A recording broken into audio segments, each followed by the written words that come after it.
আকাশটাকে দেখেছ আজ? কতটা স্তব্ধ, কতটা স্নিগ্ধ, কতটা শান্ত। পরিবেশটা একদম স্তব্ধ।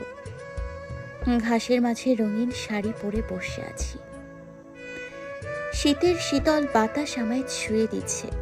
আকাশ মাঝে মাঝে পুলকিত হচ্ছে, এক ঝড়ের আভাস দিচ্ছে হয়তো। এই ঝড়ের মতোই আমার মনেও এক বিশাল ঝড় বয়ে যাচ্ছে প্রতিক্ষণে। তবে এই ঝড়ের প্রভাব শুধু আমার উপরেই। এই ঝড়ের ধ্বংস শুধুই আমি। এই ঝড় শুধু আমার শহর জুড়েই অবস্থান করছে। ইস, একবার যদি তোমায় বোঝাতে পারতাম, তোমায় ছাড়া এক বিষণ্ণ ঝড় বিধ্বস্ত করছে আমার পুরো শহর। তুমি প্রস্থান করেছ, আর আমি সেই তোমার চলে যাওয়ার তাগিদে নিজেকে শেষ করছি প্রতিটি বিষণ্ণ সময়ে।